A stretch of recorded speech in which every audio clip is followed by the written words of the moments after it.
Hi, I'm Colin Hung with Healthcare IT Today, and I'm here at the Collision Conference with Brett, CEO of Maple, one of the big success stories here in Canada, giant telehealth company.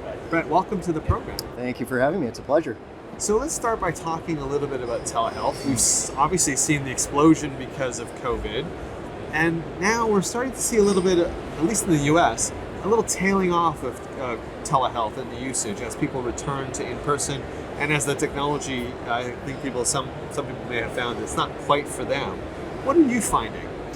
So we've had a very different experience, and I think our experience differs because of the length of the history of our company. We're not a company that came into being as a result of the pandemic. We're not a company that went from zero to massive numbers just over those 2 years. We had a very well-developed business model, very well-developed clinical network, well-developed patient network, even before the pandemic began. So when the pandemic began, what we saw is we obviously saw an incredible increase in demand for virtual care services. And that is largely because doctors' offices across the country and every country closed down. So there was nowhere else for people to get healthcare. We saw our volumes triple in the span of about 2 months. So insane uptick in volume. That came down, and that was to be expected. What we saw in April of 2020, in Canada at least, where we operate, 70% of all medical visits were done virtually that month. And that's crazy. Wow. When you think of 2 months before the pandemic hit, less than 1% of medical visits in Canada were done virtually. Right. So anybody that thought now the future going forward is going to be 70% of medical visits done virtually, they were not coming from a place of any sanity or any rational belief. There's no way you go from 1 to 70 and remain at 70. So going forward, what does the future look like?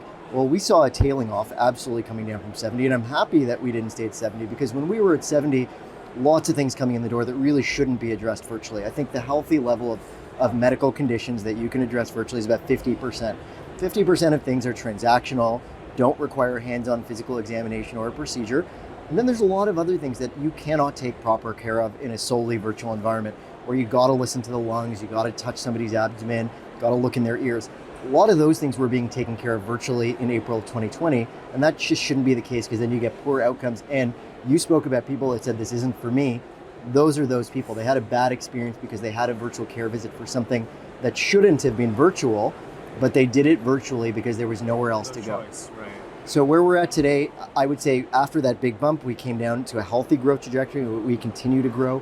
I think the place where virtual care lands in the long run, for us at least, and I think the right number is about 50% of visits. There's no reason any of our patients want to travel across town, deal with traffic, parking, a waiting room, and all of that for something that does not require any doctor to physically touch them. That would be like asking you to go into the physical branch to do what you can do in your online banking. Nobody wants to do it. So there's a healthy equilibrium. I think there's a lot of businesses that only survived during that moment when it was 70%, and their business model doesn't survive when you go back down to that 40 or 50% level. I think we're going to see a lot of businesses without sustainable business models disappear. I think we're going to hit a really healthy equilibrium in the years to come. So let's flip the question around a little bit. You mentioned it in your response there. What's a good use of virtual care then? Like, Yeah. where have you seen where it is completely appropriate? Is there a specialty, or is there a particular use case that just jumps out at you? Yeah, so there's lots of use cases. So, classic example everybody speaks about is mental health. Tons and tons of studies to show that mental health care delivered by video is as effective as in person. And in fact, I would argue in some respects it's more effective. And the reason for that is many people with mental health conditions struggle to get out of bed, struggle to leave their apartment. They will not seek help if they have to commute across town and sit in a waiting room. There's also a lot of embarrassment. They're embarrassed. They don't want to be the person where they have to check in at a desk and the secretary says, oh, you're here for depression, in front of an entire waiting room. So I think we're getting really good outcomes there. The other places where I think you're having a lot of natural use cases for virtual care is things that are more of a visual diagnosis or a historical diagnosis. So skin conditions are a great application. Dermatology done virtually, incredibly effective.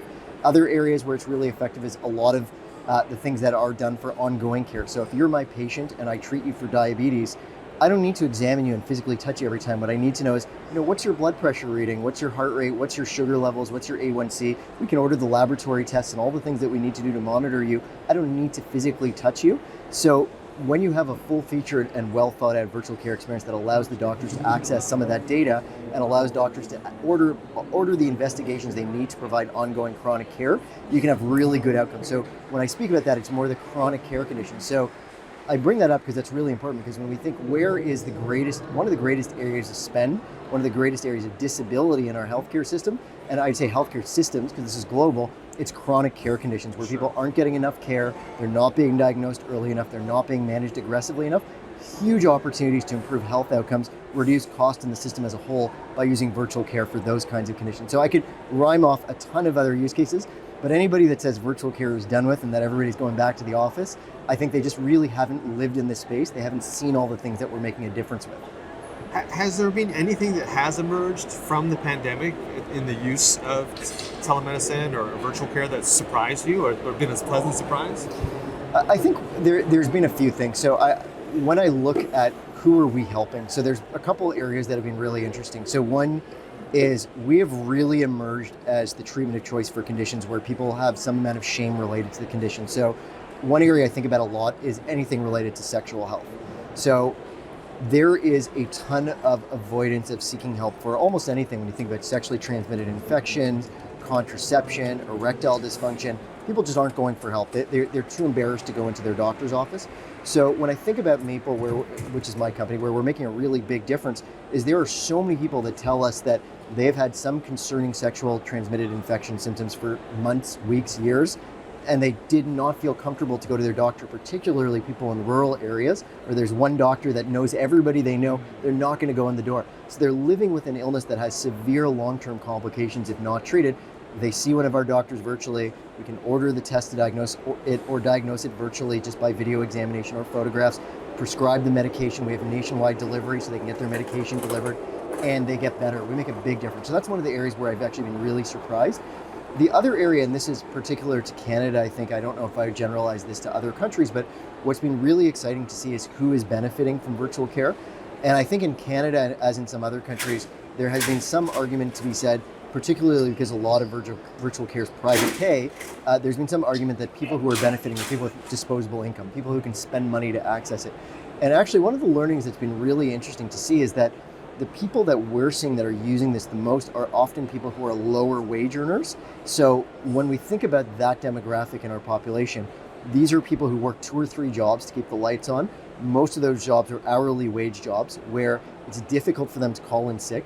If they don't show up to work, they lose their shift wages. So they'll lose 8 hours of wages because they can't call in sick for part of a shift. So every time they would go to see a doctor in person, that was 8 hours of wages lost. Right. And so now these people are making the calculation to say, I can call in sick, maybe lose my job, but definitely lose all those wages, or I can do a virtual care visit. To me, the trade-off is obviously better doing the virtual care visit. So there's a whole population here of lower income earners that have said to us, thank you, for the first time ever, I can actually get my health needs taken care of. So that's been a really positive surprise to see. Why has Maple been so successful? As you mentioned before, we've seen a few telehealth companies or maybe an app or two that have emerged because of the pandemic. You mentioned that you were around way before, and certainly in the media we've seen a lot of really positive stories come from Maple users as well as Maple itself. To what do you attribute your success? I think there's a number of factors. First of all, we started way back in 2015 in Canada when virtual care was not fashionable here whatsoever. So we were started by healthcare providers. I'm a physician by background myself. And so when we started the business, our lens on how do we make this great? How do we make a great patient experience? How do we make an experience that doctors are going to want to provide care on? All that came from a lens of having worked in the space and understanding everything that doesn't work in the physical healthcare system. A lot of the other players that have jumped in, they were not started by healthcare providers. It was somebody who was a business person that sensed an opportunity to make some money and said, I'm going to do healthcare because that's where the money is at. And if you've never worked in the space, you don't know all the pitfalls of the space. And in healthcare, there's a ton. The other thing that we benefited from starting in 2015 is the funding environment for startups was really different than what it is today. So, or actually today is actually bad again, but what it was about a year ago and into 2020 and even 2019. So you saw a historic amount of capital become available 2019, 2020, 2021, where anybody with an idea on the back of a notepad could access millions of dollars in capital. And so what we saw is a lot of people start businesses without any thought to how do you make this business a going concern? How do you make it scalable? How do you make it actually something that generates value for the patients, value for the doctors, but also value for the business itself and its shareholders. That wasn't the case with us. So when we started in 2015, nobody wanted to write a check for what we were doing. It was really, really hard to actually get investment. And so when we got our initial rounds of investment, we had to behave as if we were never going to get another round of investment. So everything we did was based on how do we build a sustainable business that actually generates value, strong margins, strong unit economics, and all the things that you have to be a going concern and scale up.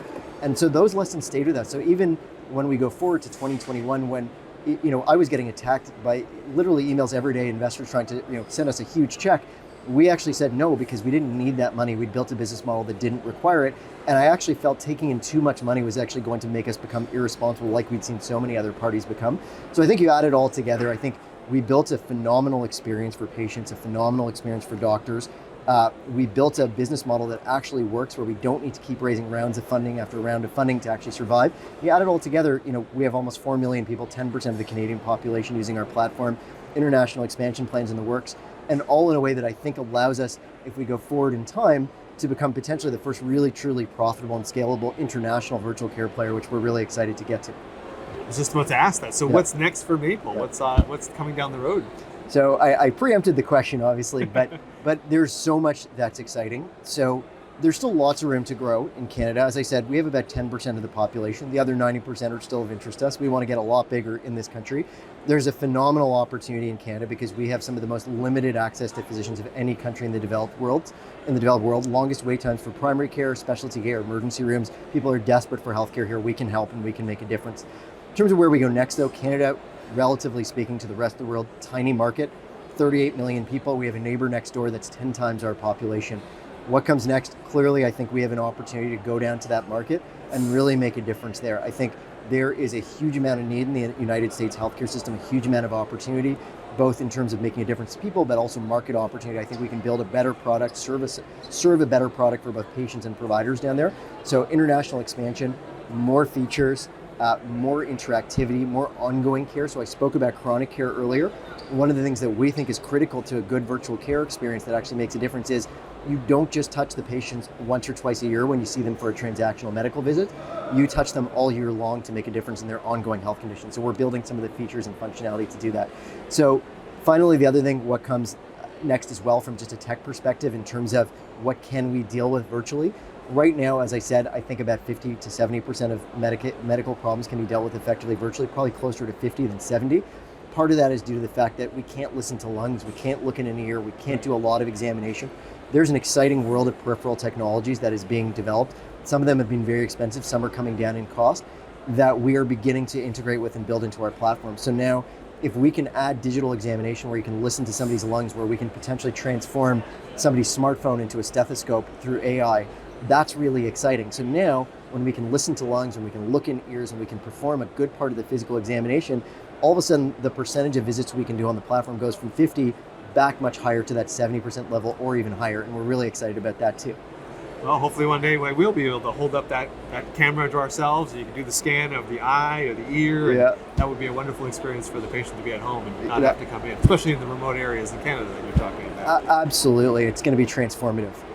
Amazing. Well, thank you for being on our show today. This has been great and all the information you shared. Really appreciate it, Brett. My pleasure. Thank you for having me on. This has been Colin Hung with Healthcare IT Today. Thanks for watching.